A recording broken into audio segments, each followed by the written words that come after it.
1993년에 개봉한 임권택 감독의 우리 한국 영화 서편제는 한국 영화 최초로 100만 관객을 돌파한 영화로 기록되고 있습니다. 우리 소설가 이청준 씨의 서편제를 원작으로 한 이 영화는 제31회 대종상 작품, 감독, 촬영, 신인 여우, 신인 나무, 녹음상 등 6개 부분을 수상했으며 단성사라는 극장에서 196일 동안 상영되는 기록을 세우기도 하였습니다. 내용은 1960년대 전라도 보성 소리째를 배경으로 펼쳐진 것인데요. 서편제의 맥을 잇기 위하여 자신의 수양딸의 눈을 멀게 하면서까지 소리의 완성에 집착하는 소리꾼들의 애절한 삶의 이야기를 그리고 있습니다. 소설이든 영화든 서편제의 감동은 누구나 보편적으로 경험하는 가난, 이별, 죽음 등 실패의 정서를 원한과 질시에 가둬두지 않고 소리를 통해 한으로 승화시키는 민족 정서를 묘사했다는 데 있을 것입니다. 실패, 그것은 분명 유쾌한 경험이 아니기에 그 일을 만나면 좌절 속에 도피하려고만 합니다. 그러나 분명 도피가 실패를 극복하는 길은 아닙니다. 오늘 본문에서 실패자 베드로에게 예수님은 찾아오셔서 그 아픔의 그늘에서 헤어나는 과정을 그리고 있습니다. 예수님께서 인도하시는 실패를 극복하는 방법은 무엇일까요? 첫 번째, 직면하라는 겁니다. 직면하라. 오늘 본문 9절을 같이 읽어보겠습니다. 9절 시작. 육지에 올라보니 숯불이 있는데 그 위에 생선이 놓였고 떡도 있더라. 아멘. 사람들이 무슨 일에 실패했을 때 일반적인 반응은 도피입니다. 오늘 본문의 주인공 베드로도 그랬습니다. 그는 예수님의 십자가 앞에서 처참하게 무너졌습니다. 그래서 베드로는 옛 어부 생활로 도피하였습니다. 그러나 그의 도피는 밤새 물고기 한 마리 잡지 못하는 허탕으로 끝납니다.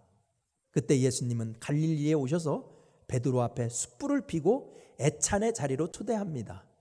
여기서 주목해 보아야 할 것은 예수님의 숯불을 핀 행동과 본문에서 강조되어 나타나는 3번이라는 숫자입니다. 베드로에게 있어서 숯불과 3번이라는 횟수는 배반과 실패의 상징입니다.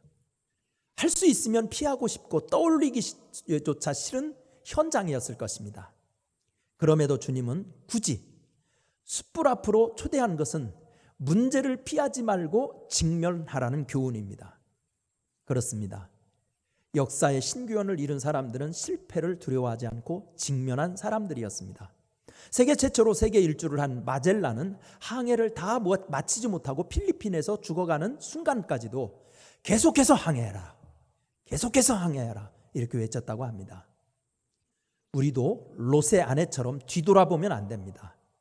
하나님의 함께 하심과 능력을 의지하고 앞으로 나가야 합니다. 그러면 우리 하나님은 실패를 극복하는 힘을 주실 것입니다. 두 번째, 실패를 극복하려면 사랑을 회복하라는 겁니다. 사랑을 회복하라. 15절 말씀 같이 읽어봅니다. 15절 시작.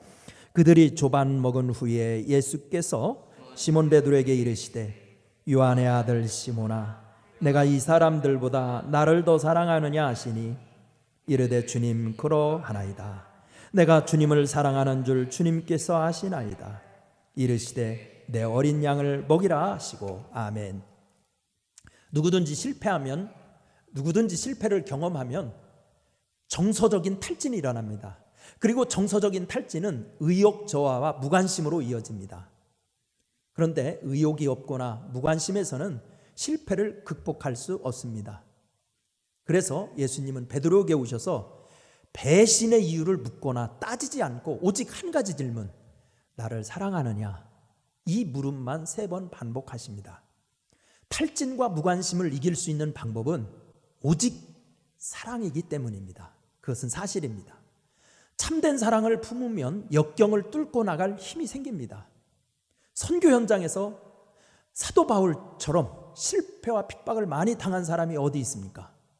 그러나 놀랍게도 바울은 숱한 시련 앞에서 굴복하지 않고 끝내 복음의 증거에 찬란한 승리자가 됩니다.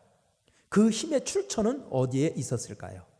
로마서 8장 37절에 보면 이 모든 일에 우리를 사랑하시는 이로 말미암아 우리가 넉넉히 이기느니라 라고 고백하고 있습니다. 주님을 향한 사랑은 살아있으면 실패를 극복하고도 남는 힘을 얻을 수 있다는 것입니다. 그래서 하나님은 모세가 백성의 반역으로 실에 빠져 있을 때 시내산으로 다시 부르셔서 하나님과 함께 하신 것입니다.